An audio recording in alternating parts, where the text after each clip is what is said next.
So welcome, Tom Cassells. How are you doing, Tom? Thank you. I'm very, very well, thank you. I believe you're the proud owner of a new aeroplane. Yes, I've just parted with a load of cash and got an extra NG, which I collected a fortnight ago from Dinslack, and it was a stressful carry on trying to collect it with COVID restrictions and what have you, but we managed it.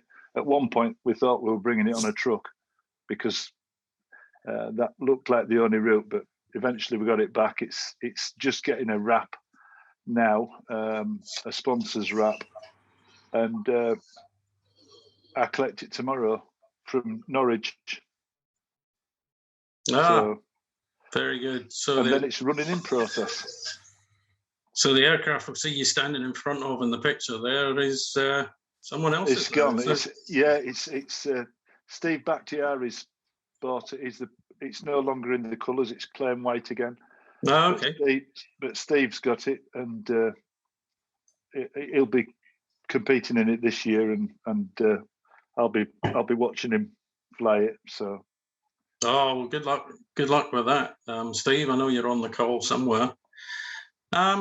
So Tom, let's go right back to the start, shall we? When you started your career, we were talking a little bit about it earlier on, but I understand you started working for a firm called the Army. Yes. Is that right? But it wasn't it wasn't a flying-oriented job you had there. Probably could describe it as absolutely nothing like flying. What was your job in the Army? Well, I was a tankie, so I was involved in an armoured regiment, and we operated. The first tank I drove was a Centurion, and then onto Chieftain. And I suppose we did fly them. If you approached a knife edge bump, you could fly them for a couple of inches. You could get some air, could you? I never thought you could get some air in a tank. Yeah, you can.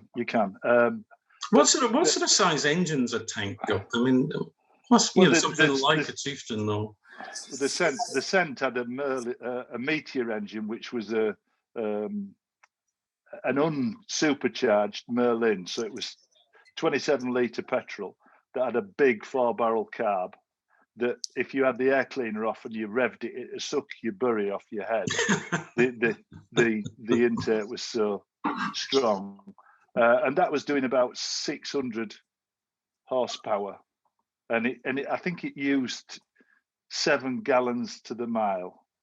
So not miles to the gallon, gallons to the mile. No, gallons to the mile. Yeah, and then went on to Chieftain, and that was a 6-cylinder, but 2-stroke diesel, so it had 12 pistons going together, and it had a Roots blower on the side, so it was a 2-stroke diesel, and it sounded like it was really screaming. An L60 engine, it was called. It was supposed to run on multi-fuel, so with timing you could make it run on petrol or diesel or whatever else. The bad news was it used to leak coolant a lot through the liners, and so it used to billow white smoke, which is not an ideal thing for an armoured fighting vehicle to do when it moves, is to leave a smoke trail. Not when you're trying to hide, no. I guess it's not.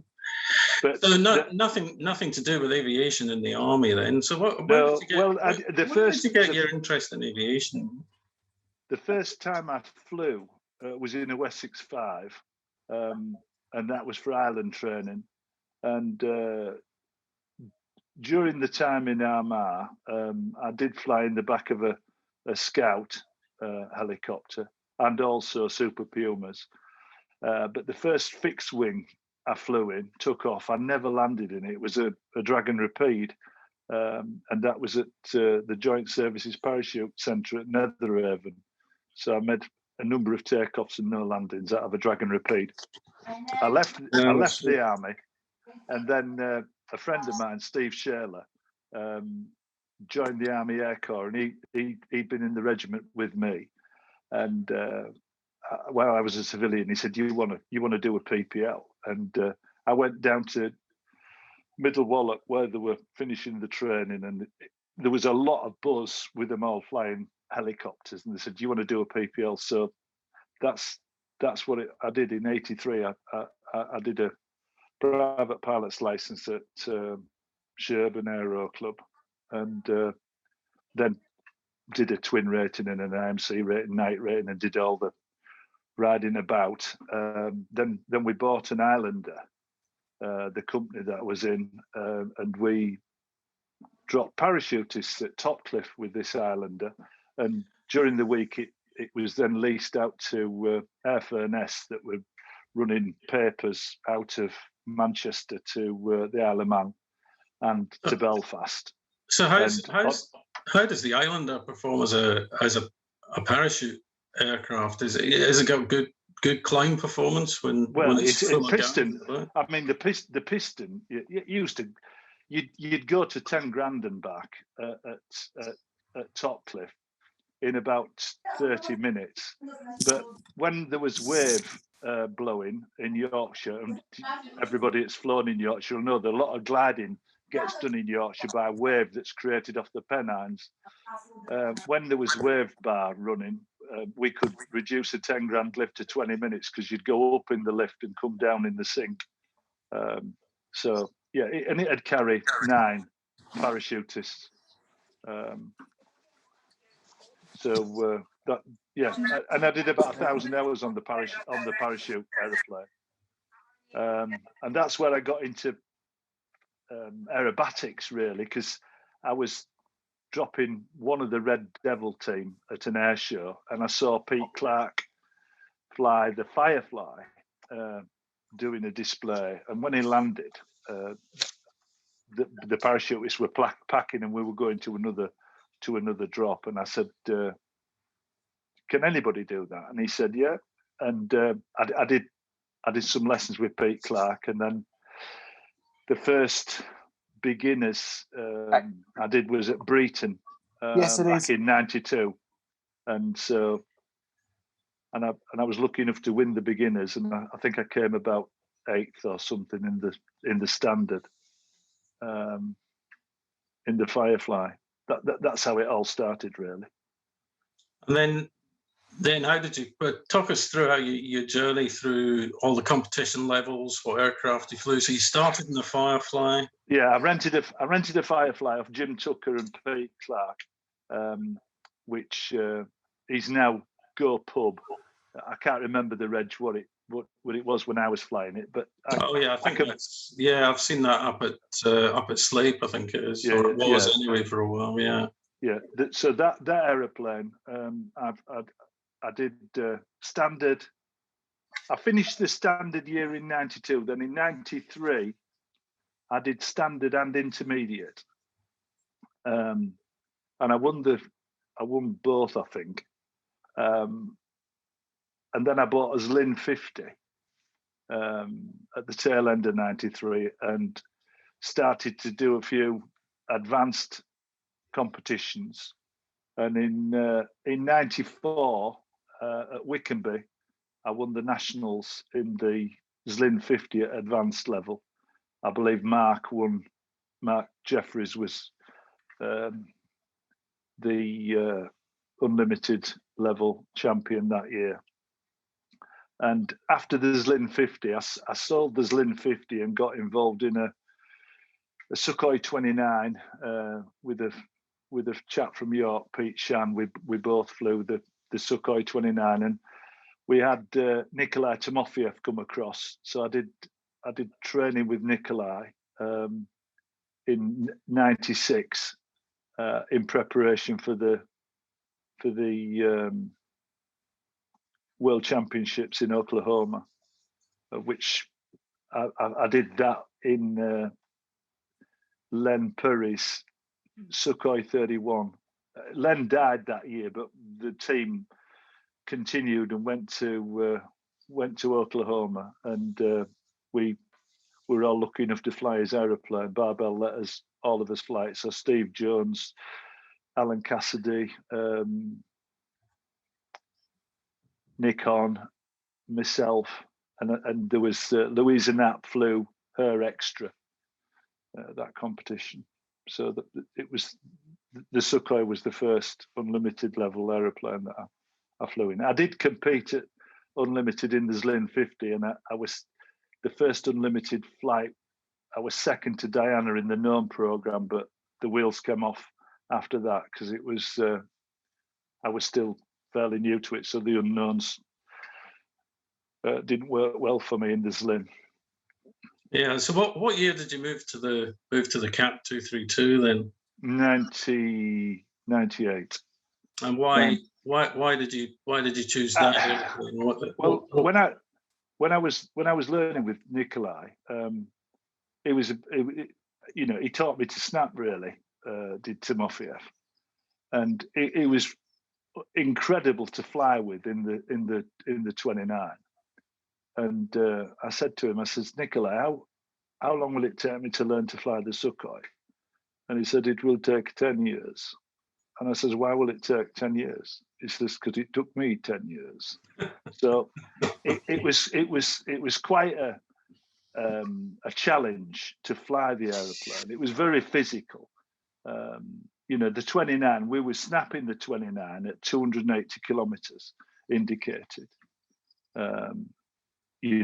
Luckily it was in kilometers. You didn't really know what it meant, but if you translate it to knots, it's like north of 160 knots, around about there. And that's going to be a big double-handed pool, I imagine. Oh, it's a very physical carry-on, and it was not easy to fly. The 29, if you press left pedal below 240 kilometers, it rolled left. Above 240 kilometers, if you press the left pedal, it rolled right, because it showed negative angle of attack over a speed when you pressed the pedal, and so it started to do a sort of a negative. It started a negative rotation. Sure. It was quite and it was hard to prepare for flying. You had to pull it through, get rid of the oil. You had a couple of goes on the air start before, so it was a really difficult thing to fly. Whereas the Cap, you could easily push it out the hangar by yourself, gear in it, check the oil, turn the key in it, and go. And it was also a incredibly comfortable aeroplane to fly at unlimited level. I think it's probably the most comfortable, without a doubt. All the extras are more physical. You certainly had success with it in certainly domestic competitions. You were British champion how many times? 3 times. At unlimited, yeah. Well, I was champion at advanced in the Zlin once, and 3 times at unlimited level. And I was 10th in the Europeans and 15th in the world. I was in the top 20 a few times in the world's competitions. We were the first. Nikon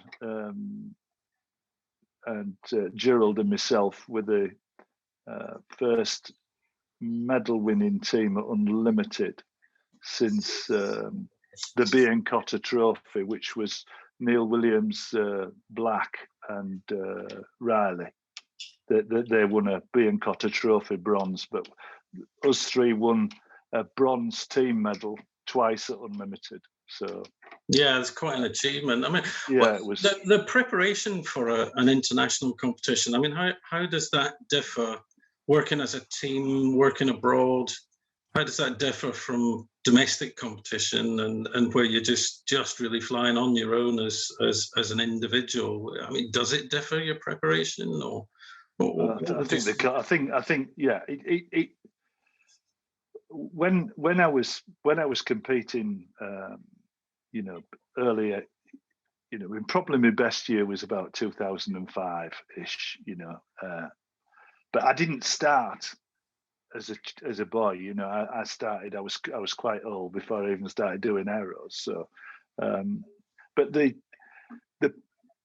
preparation was intense in the we organised. I always organised a trainer, and we started with Patrick Paris. We did a lot of training with Patrick, and then Eric Vazet, because I became friends with Eric in 2000,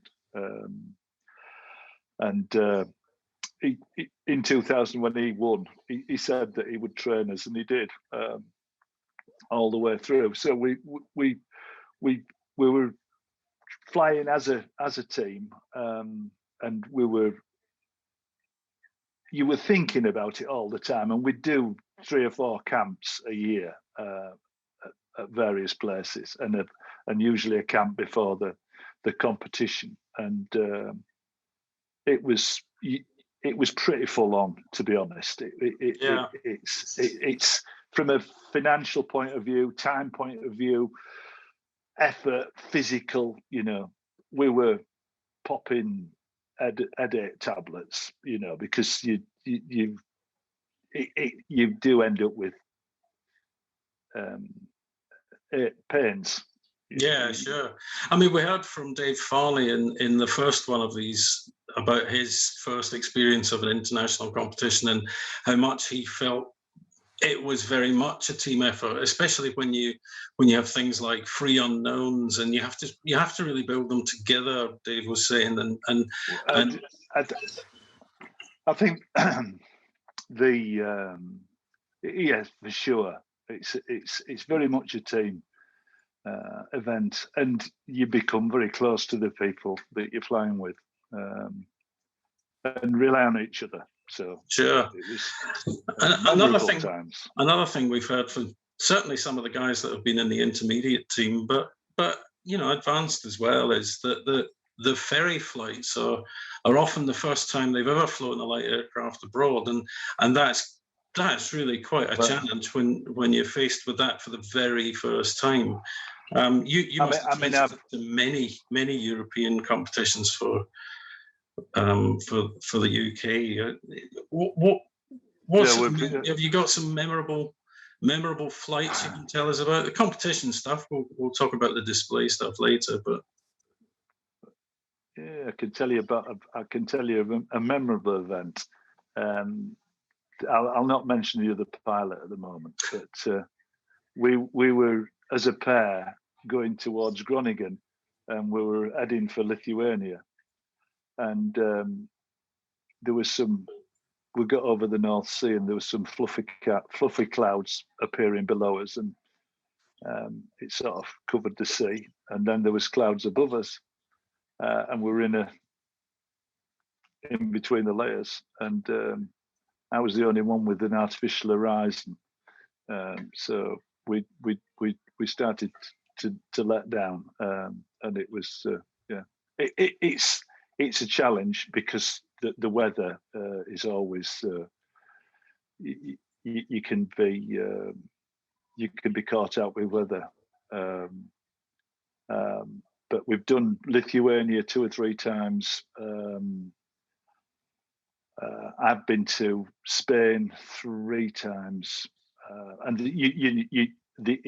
Italy. We've done Italy a couple of times, and once you get crossing mountains and the weather, you've got to be careful. I mean, the ferry flight is probably the most risque part of the job, and you need to plan it really, really well, and you need to be armed with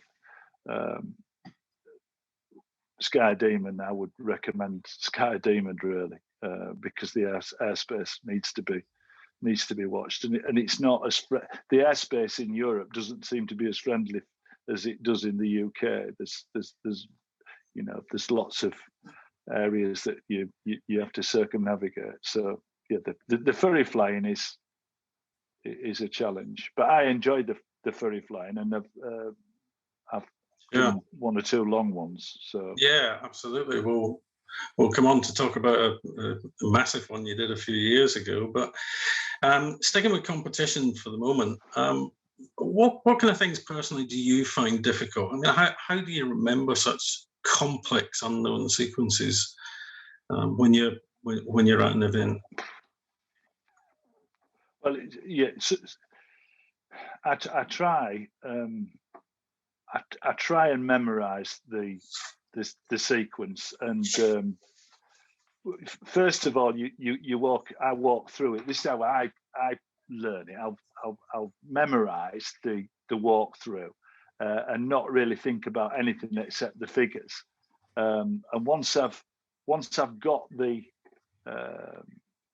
when I think I know it, I try and walk through it as fast as I possibly can to try and find areas in the memory where it's not there. So once you've walked through it, you think you know it, then you try go flat out, walk through as quick as you can, like half roll pull, half roll vertical cap offs, that sort of speed. And so if there's ever a pause when you're walking through it, you know that you need to pay more attention to the to getting it burnt in.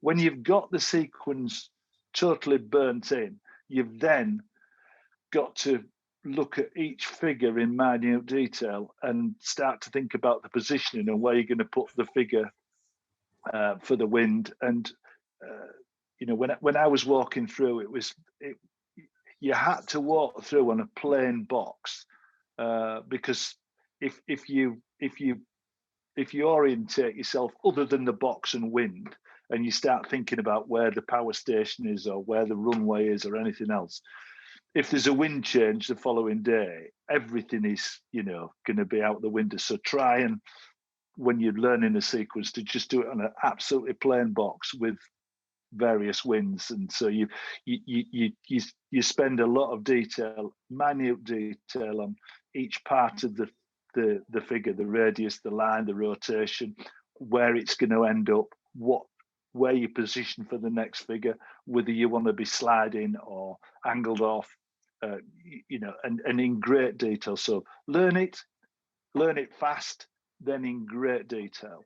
But you know, generally speaking, at an international, you had more than 24 hours to learn it. But, yeah, yeah, go on. No, you were going to say something. I was going to say I've often heard Gerald Cooper talking about his visualization techniques that I think you've worked with him on as well, that he calls his movie time. Could you explain a bit about what movie time is? Well,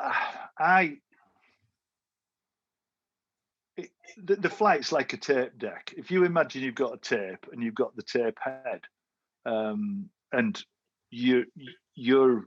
the tape head's running across the. People jump in the sequence, particularly when there's something that's difficult within the sequence. Like there's a snap at a certain point, so the snap's drawing everybody's attention to the snap. So it's rushing them, and the miss bit's out, and so there's a tendency for the tape head to jump sections of the sequence. But you're also try to simulate in your own. I simulate in my own head the feelings that you're gonna get. You know, we were in Italy once, and there was a spin. Fish depth charge that was an outside depth charge into a positive snap that and we were just calling it the heart attack, you know. So when we're talking about the sequence after the heart attack, because you know it felt like you're having a heart attack. This spinning negative, then push round, then a positive snap on the way off to fly off. And at that time I was a little bit heavier, and I did like an odd fag or two. So it was more difficult. It was quite hard work, yeah. But you don't just you weren't just a competition pilot. You're also quite a famous teacher of aerobatics. You formed Skyboard Aerobatics. Aerobatics, yeah. Yeah. I've tried to teach Aeros. I started around about 97. I bought a Firefly, and I was teaching folk to fly the Firefly at standard and intermediate level, and it's sort of morphed. And I've operated extras. And yeah, I've had some success. You know, we've had some very, very good students, and it's really satisfying for me to pass it on. I think it's important to try and pass on any knowledge that I've gained, and I've gained knowledge from the French and the Russians in styles, and really from the 90s, I think it was quite pure. There wasn't a lot of aileron in a Russian snap in the 90s, but you know, you watch the videos now, there's a shed load of aileron. Well, you know, if you go back to Morfiev and Rachmanin and co, sticker it middle in the snap, and they were going round. So they were a very classical, and I do try and pass that discipline on, because it's harder to do the classical way. Yeah, sure. So, and I suppose it's a style as well. I mean, there's a lot of styles in aerobatics, and I don't think you can say any of them are wrong. You know, there's some that are quite gentle and smooth, and there are some that are quite hard and sharp. But you know, it's people's character come out in the aerobatics. But from a training point of view, when you're training somebody, there's no point in training somebody's character to something that's not them. So you've got to first of all identify what they're like and how they are and how they're going to present the aeroplane, how they're going to fly it to be the most accurate. So if you had a complete beginner and you were taking them up to competition sign-off standard, what you're saying, you'd kind of tailor how you teach. Yeah, no, you've got to watch how they fly. Watch you know, the thing that I think in Britain there's a lot of people do a lot of flying. You know, and generally they own their own aeroplane and they do a lot of flying, and generally it's on their own over the fields and nobody watching, and so it's very easy to burn in a load of bad habits. The most competitive teams generally don't own the aeroplanes, generally only see the aeroplanes at training camps, and generally train in front of the teacher or coach all the time. So any bad habit is instantly stepped on. You know, the won't burn in errors. You know, if somebody gets a muscle memory for flying something badly, it's much harder to fix that than teaching somebody to fly it right in the first instance. Yeah, it says as Alan Cassidy, my experience, you practice your mistakes. Yeah. Well, all my most successful students have been renters of the aeroplane, and they've flown by themselves, but rarely without being watched. They'll either have had a duel, or that they will have been watched at a point where there is a box. As you know, I mean, it's not a marked box, but we've got areas that we use that are good for aerobatic practice. And I'll be on the ground with a radio, and you know that's how to learn the sport. You need to be in a group of people, and you need to be watched. Even if you're watching each other, it's better than doing it by yourself, because if you're on your own, you haven't got a clue how long the line is before the roll or after, unless somebody's watching. Yeah, sure. I remember when I was starting, I mean, it was 20 odd years ago or whatever. I've never done any coaching with you, but you did say to me, rule number one, no zeros. Well, you added a few more adjectives than that, but we'll leave them out here. I'm being very clean tonight because it's recorded, and you know. Oh, you're very good. Absolutely, yeah. So but that piece of advice, I've always remembered that piece of advice, and it's absolutely true, because as I then went through my own competition career, if you like, I found that if you could fly a 3-sequence competition with no zeros, you were definitely going to be top half and maybe even top 6. And then it was, it was the little bits that got you into the medals. But I've always remembered that piece of advice. Yeah. Can we just come back to the Slingsby for a second? Because there's some scare stories about his spin characteristics, and I'm not sure if they're absolutely justified. Would you like to bust the myth here about its reputation as a spin killer? Right. The Firefly has got long wings, and it's made out of GRP, so she's quite heavy. So there's some inertia in the wings. And I've spun with a lot of people, and generally speaking, they're not 100% sure where their hands and feet are while they're learning spinning. And generally speaking, they don't get full foot, and they don't have the stick far enough forward to stop the spin. The Firefly has got a fairly complex rudder assembly, and it's important that the aeroplane is maintained to the correct standards, and that the rudder movements are correct. And it's also important that people are briefed when they're getting in the aeroplane where and how to put the feet on the rudder bar. I mean, you might be thinking, well, you're teaching these fellas how to suck eggs, but it's amazing how many people get the feet incorrectly placed on the rudder bar. And the other thing to beware of in the Firefly, if you've got size 13s, there's a potential of your toe catching parts of the inside of the aircraft, which will give you the sensation that you've actually got full footing when you haven't. So they're the got-yous. The other things are mechanical handling equipment that's overstressing the nose wheel when they're putting them in the hangar. You've a good word of advice to anybody.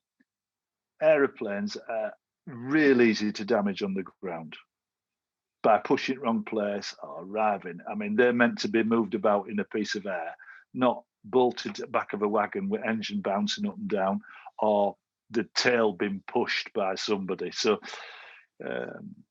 generally speaking, be careful with them on the ground. But the spin characteristic of the Firefly, it's 45 degrees nose down. It's going half, 1, half, 2, that rotational speed.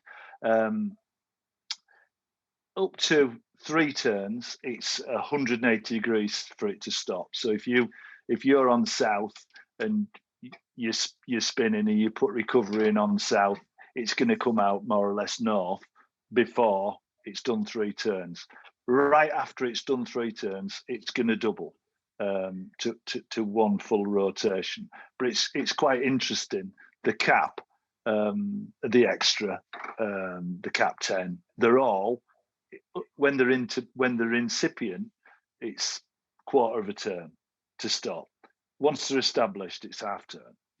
And I think people sit in bars talking about spinning and scare everybody, scare each other to death. So the first thing that anything happens in a spin, it's like the adrenaline's going and things seem like they're not happening fast enough. But I think that the only way to deal with it, before I let anybody fly solo in the Firefly, I used to do 6-turn spins, and people say, well, that's ridiculous. Why would you do a 6-turn spin? Well, it might be ridiculous to some, but it gets people used to the rotation, and it's fully established. And it's what I was trying to teach them is to get used to the sensation of the spin and to be sure that they could stop it. Once they'd done that both ways, I then used to, they had to demonstrate a power on spin off a stall turn. So, they had to keep the foot in on the stall turn back stick, accelerate the spin, bring the stick back in the middle, change feet, forward stick, stop it each time. And I was certain that they could recover from that. Then the next thing we'd do what I called a salmon leap. So you at unusual attitude, pull up some angle, maybe 45 or further with some bank on, snap it and give them it. There you go, you have, sort it. And you do those both ways. And once they could sort those out, stop the spin and get it straight, then I give them the keys and say, off you go, son, we'll go spinning, and watch them do. And they're all walking. Don't need a Ouija board for any of my lads. They're all alive. Good. Glad to hear it. So the Firefly is a great teacher. It'll also build confidence in people's ability. So it's had a bad press, really. It's a great aeroplane. Okay. Great aeroplane.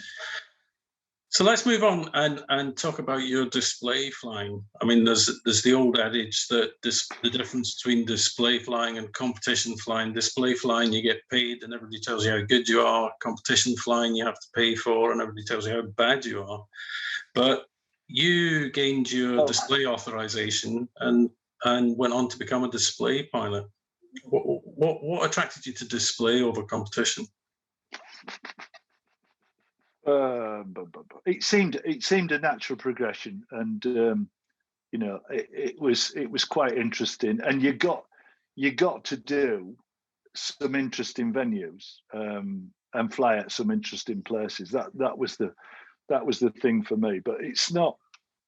I mean, display flying is much more risky than competition. Like twice as probably, but I didn't really get into display flying until I'd done.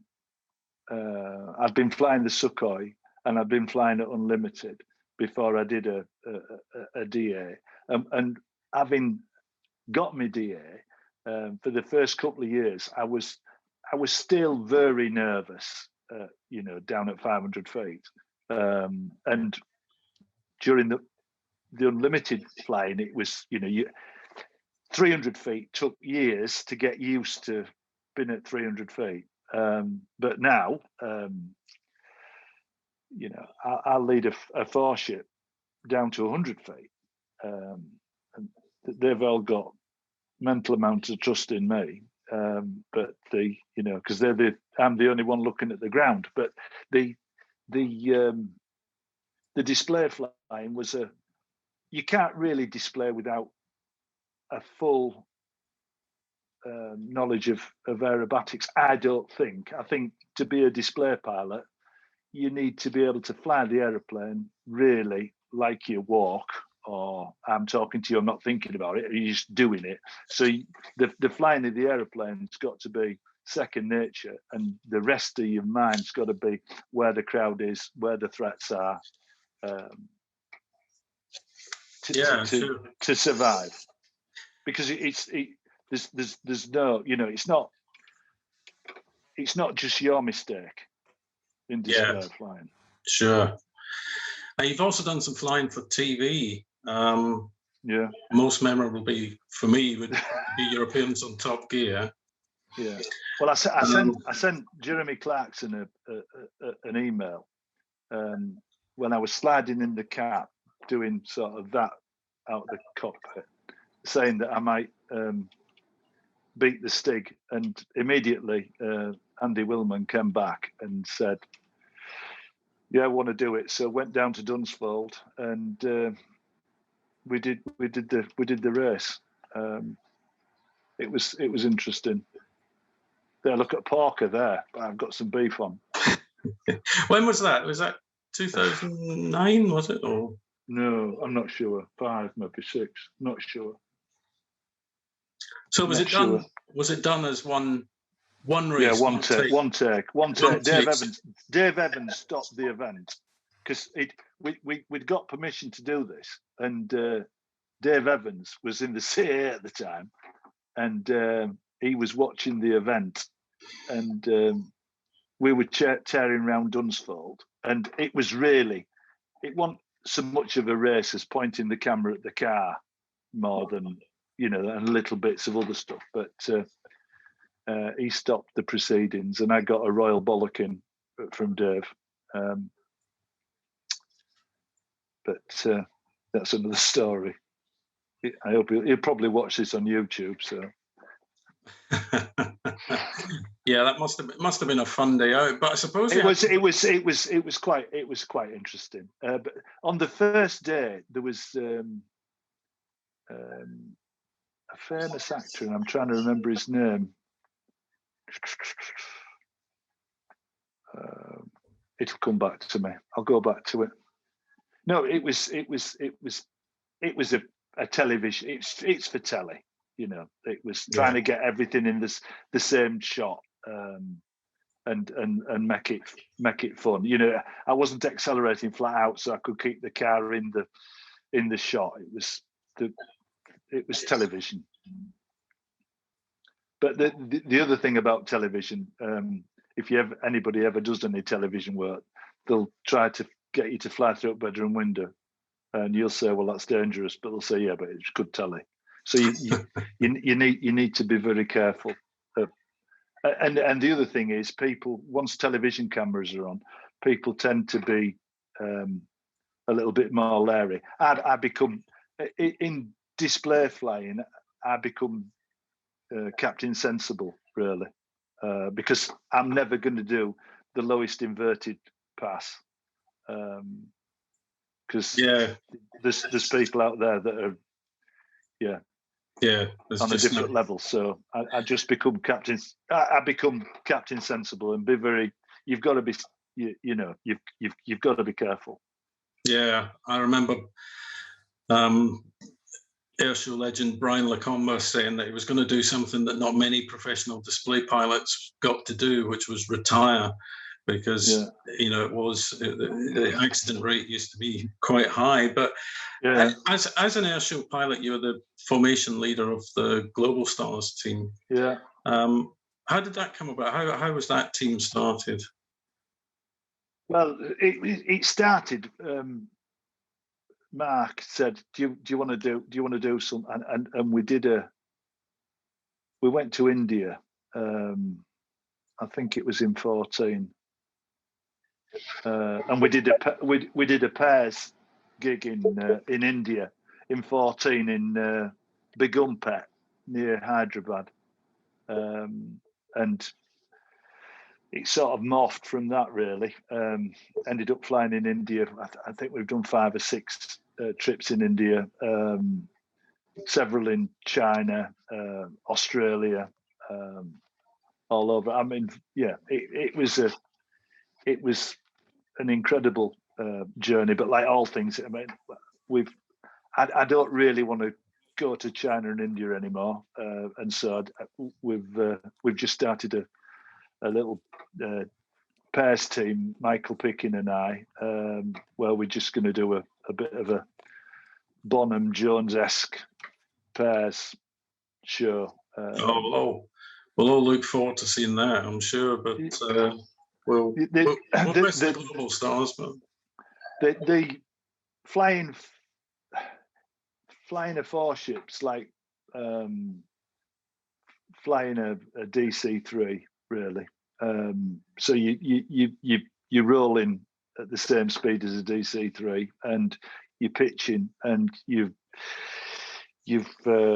got to be thinking about everybody's ability to keep up with you. So in India and hot and high places, I was running 20 inches manifold pressure, and they'd obviously got 26 inches to keep up. But we were operating the hottest temperature we operated at Begumpet was 48, and I remember getting out of the taxi and you could taste the tar. The road was sort of melting. I mean, it was just unbelievable. But they don't really perform that well at 48 degrees, and so energy management's really critical. to the Sure. job. And as part of being an international display pilot, that's going to involve long transits. You mentioned to me that you flew across Australia and back. Yeah, we did. I think these are the aircraft you did it in. That's it. Yeah, that was again in 2015, I think. Mark invited me to go to Perth, and we flew Dieter Eblin's 2 aeroplanes. Mark flew his 330, and I flew the LX, the 2-seater, but that's got a single place canopy on it. And we flew to Perth. We practiced the show in Perth, and then we transited from Perth over to Melbourne, and we did the show for the week, and then flew back. So it was, and it's very flat as Australia. There's no mountains, so, and there's a lot of desert. Unlike your trip that you decided to fly your cap from Yorkshire to India. Yeah, but that was interesting. I remember it was thought about in the clubhouse at Gransden, and everybody said, "No, you're mad. What are you gonna do that? You're crazy." And I think Chris Burkett were telling me how mad I was, and then I just had to point out that he was in box behind me, and he was going to be behind me at 100 feet within the next 20 minutes. So, and he wasn't even going to be looking at the ground. So I just said, "Which of us is mad then, Chris? Because you're sat behind me." So, but that's crossing the Alps. Yeah, you don't really southbound. don't really want an engine failure around here, do you? No, you'd be, if you had a parachute, you'd be in the parachute. And that picture there is leaving Cyprus at dawn to heading towards Aqaba in Jordan, and that's to coast in at down the Sinai Desert. And that's the Gulf of Aqaba, southbound. You've got to go down to a point at the end to turn back up to fly into Aqaba. And this is Aqaba itself, where the home of the Royal Jordanian Falcons are. And the mountains to the side is on that picture was where Lawrence of Arabia brought attacked the Ottoman Empire in Aqaba. Came over them hills. They're about 8,000 foot, I think, and they're the Falcons. And that's where they're based. And the one on the left with the high vis, the one on the left with the high vis, he was a drug dealer, and he was taking all the money. I think it's every time you land out there, it's $1,000. Every time you land, and he was the kid that was wandering away with it. The others were okay. But... Pretty hostile Petra. Yeah, that's Petra, going out of Jordan towards Riyadh. But I tried to fly at 12,000 feet. That's where the sand stopped. It was starting to get into clear air. Because below that, there's a load of dust. So did you have any survival kit with you, just in case you landed in the middle of the satellite phone or anything? I had a sat link, which I got jailed in India for having, actually, on another trip. But it was you could press an SOS and it'd text you back, and you could have text messages, and it went through the satellite. So wherever you were on the planet, it was something advised to me by Gerald. He said, "You want to get one of that's in Riyadh, and that's a private jet that's behind, because they put me in the general aviation terminal, and so all the jets on there were private jets, 747s, 737s." And the first jet in the background is the King of Jordan. He was down there. They started bombing Yemen that night when I was in Riyadh, because I heard them taking off. So how long did the whole trip take to complete? I left Yorkshire at 6 o'clock on Monday morning, and at dinner time I was just after dinner I was in Ahmedabad, Gujarat region in India. The first day I went from Yorkshire to Nice, refueled in Nice, and then direct to Corfu. Night stopped in Corfu. Following day, Corfu to Paphos, and then sat because of the clearance for Egypt and Jordan and Saudi was on the Wednesday. So Wednesday morning, launched out of Paphos, down the Sinai into Aqaba, took the dry suit off. You said about safety equipment. I had a dry suit and a tiny dinghy, which was the size of an attaché case, and bottles of water. I mean, that was the gig, and the sat phone and a couple of other beacon devices. But then from Aqaba on to Riyadh, and night stopped in Riyadh because they had to ship petrol in for refuel, and then the following day out of Riyadh down to Oman.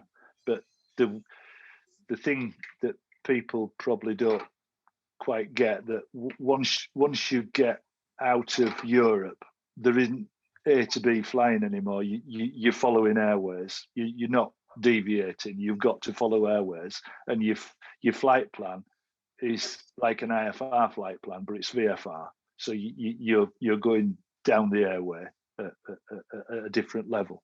And so the routing from Riyadh to Oman, Muscat, takes you sort of out over the Gulf and then down the Gulf. So there was a night stop in Muscat, but the problem I had, the tail wheel on the cap was suffering from huge taxis, because in Riyadh it's two runways, and you're taxiing for probably 3 miles to get, from the runway to the parking, and it was reasonably warm, and so the rubber tire on the original cap wheel was starting to suffer. And when I got to Muscat, I'd stripped the wheel down and applied some, because it was a solid rubber wheel, but I all I had was some self-tapping screws, and I put some self-tapping screws, then it was a split rim that went back together to hold the tire on, and I got special permission from the air traffic controller, who was British in Oman, to sort of join the runway halfway, like non-standard, to reduce the amount of taxiing. So I got airborne, and luckily had a tailwind. So I'm going over the Gulf of Arabia towards Karachi, which was the flight plan to Karachi. And I was looking at the fuel state, and I was looking at the wind, and I'm thinking I'm just probably going to get to Ahmedabad. And I was really concerned about the tire disintegrating on landing in Karachi, and I couldn't think of anywhere worse to get stuck than Karachi. Nothing wrong with Karachi, just I didn't want to get stuck there. Anyway, I spoke to the Pakistani controller, and I said, "Is it possible to refile direct to India?" And he asked if I'd got the YP code, the code to go into the Indian airspace. And I said, "Yeah, I have. I had it on my iPad." And I gave him it, and he said, "Stand by." And then he came back. He said, "You've refiled now direct Ahmedabad," and that was it. And that was 860 nautical out of Muscat, Oman to Ahmedabad, and the tyre just to stay, and then we put an extra wheel on it while we're out there to operate, because it wouldn't have done another landing wouldn't the brake, the wheel. But that was an example of brilliant air traffic control. On the way back, the French were on strike, and I was coming back up to Nice from Corfu, and they said, we're on strike, you need to go back to Sardinia. And I says, no. I says, the aeroplanes either landing in the Mediterranean or at Nice. I haven't got enough petrol to go back. So they just said continue, and I landed in Nice, and there's fire engines everywhere. They said, you've got a fuel problem? I said, no, I ain't got a fuel problem. I said, I would have had it if I'd had to turn back, but I don't have a fuel problem now. And anyway, there was no more talking to the air traffic in France because we're on strike. So it was VFR and avoiding all airspace all the way home. But it's interesting that how helpful the Pakistani air traffickers were, and how unhelpful the fellas in France were. Oh, great. So to finish up, you were recently invited to become an unlimited level display authorization evaluator. That's quite a thing. How did that come about? Were you? Well, I think I've in the display world, you end up seeing people, and people take a view of you, the good and the great. And unbeknown to me, a number of people had said to the CA, well, he'd probably be reasonable at this, there was short of people who could do unlimited. In the display authorization evaluators, there's not many that do unlimited to do the lower levels. So there were short of unlimited level DAE. So you get invited. So they said, do you want to do it? And I said, yeah, that'd be very, I couldn't believe it. Yeah, do it. So you then do a CV and tell them what you've done, and then you have briefings, and then they watch you do an evaluation, and you work with them. And I mean, it's quite interesting, because my skill set is about risking the aeroplane and what'll happen if you get it wrong in the aircraft. But there's other facets that you get from the Civil Aviation Authority and other DAEs. It's been quite an interesting journey for me, and you learn a lot, about how to stay alive, and it's important for me. I think my role now, I just want to make sure everybody that I'm around dies at home in bed rather than in a field somewhere, unless they're with a young lady in the field. That's acceptable. Not in a burning wreckage. I'll say here to that.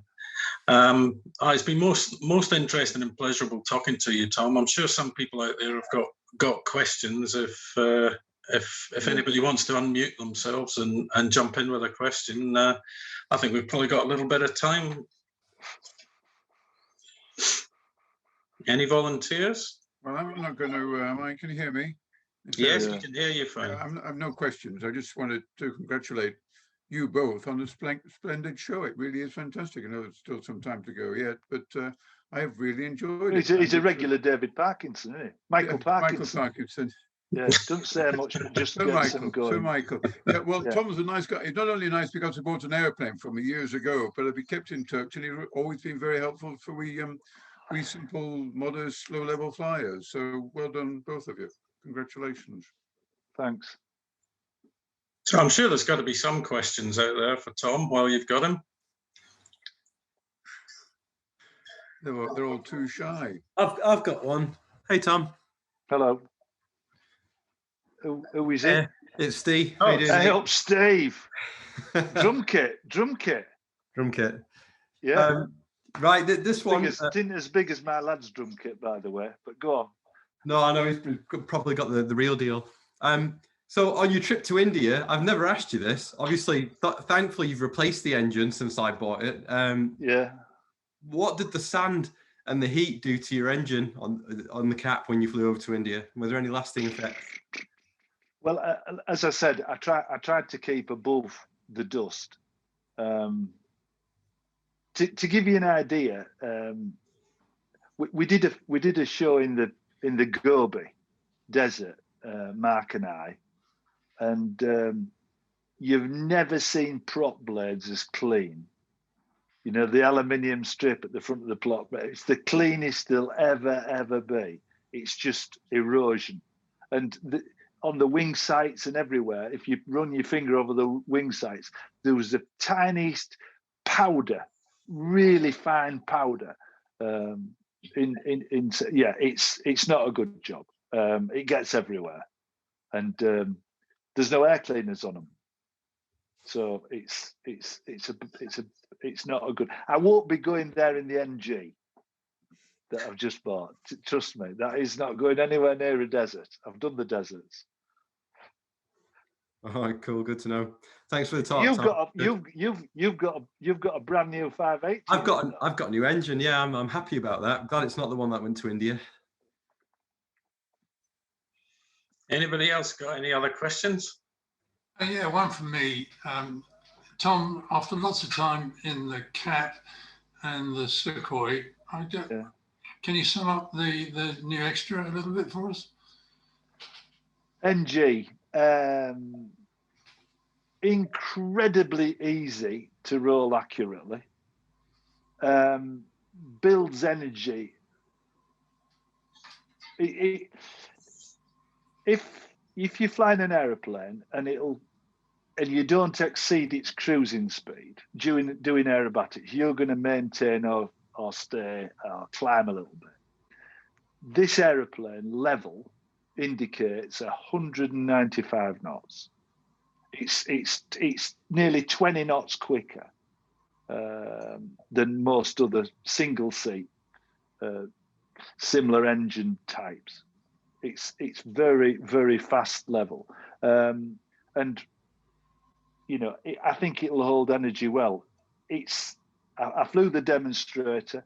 It positively snaps very easily. The neg snap is probably similar to the cap. It's not as easy to negative snap as the 330 SC, but similar physical, because you're the same distance behind the wing. It slides easily. It's very easy to set up to slide. It don't want to drop a wing. It's good sliding. The spin, it spins really classically, both erect and inverted. And so, you know, a lot of these carbon winged aeroplanes are quite tricky to spin properly. You know, the Sukhoi was really difficult to get to spin and show a spin to the judges. But the NG is really, really sweet in that. It's unbelievably draft free. I mean, it's like sitting in a Cirrus. So that's, and you think, well, what's that got to, but if you're training in winter, you know, you don't want to be sat in a wind tunnel. I mean, I'd be flying the extra 200 with students, and I'd have a hoodie on, and you know, I'd be like sat in the front freezing.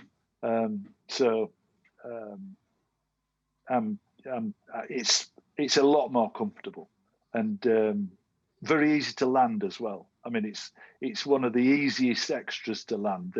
The 200 is probably the trickiest, than the mid wing because you can't see. But you know, it's easy to land, track straight, lovely thing. Thank you. Oh, we very much look forward to seeing you flying it, Tom. You never know, there might be a contest in the old dog yet. You never know. Oh, I think so. Yeah. Anybody else got any questions before we wrap up? Can I just ask one last question? Yes, Eric. Right, Tom, you had one hell of a career, aviation career. It's sort of an interviewer's question. Is there anything you've done that you would not do again during your career? Any hairy bits that you know? I wouldn't sit in the. Yeah. A fella said, it's a longish answer, but I'll give it anyway. If you want to take risks, fly single-engined aeroplanes. If you want to increase the risk, do aerobatics in a single-engined aeroplane. If you still want a bit of excitement, do aerobatics in a single-engined aeroplane with other people in the same sky doing formation. But then if you really, really want to get scared, fly in a tandem aeroplane with a beginner. Now that is and so what I would do, I won't fly with anybody in their own aeroplane unless there is a complete clearance and knowledge of how they're going to react. Because in 1999 I crashed spun in a chipmunk with a fella, and it was his aeroplane, and we never got above 75 feet. But it took the left wing off, tail off, right wing off, engine out. So I wouldn't do that. If I had the rewind, that's one bit I would rewind, because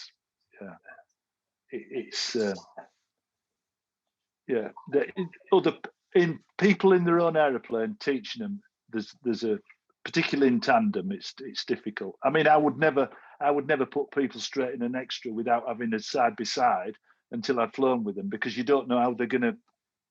It's interesting to see their facial expressions while they're flying, because if you can't get to them, it's a bad job. And Brian McCartney once said, "I probably can't push as hard as he can pull." Because he took the stick. I remember him saying he took the stick and rudder out of his extras when they were doing joyrides at Denham. They used to remove all the controls out the front. And I'd say, "Why you done that, Brian?" He said, "Well, I'm not. They could probably pull harder than I can push." So, yeah. Thank you. Oh, great. Great stuff. So just a tiny bit of housekeeping, Dave Farley, if you could stay on the call once we've finished, please. I just want to ask you something. But all that remains is to thank our guest tonight, Tom Cassells, on behalf of everybody that's joined us here. There's quite a lot of us tonight. Yeah, I agree with that, Steve. Thank you very much, Tom. Keep safe in that new airplane, and we look forward to seeing you soon. And you'll see pictures on Instagram and what have you. So it'll be the great reveal. Yeah, but we want to see you. We want to see you flying it, and look forward to seeing you soon. So thanks, everybody. That's it for tonight, and I'll see you all soon. Yeah, lovely. Thank you. Thanks everybody. Cheers. Thank you, Brian. Thank you, Tom.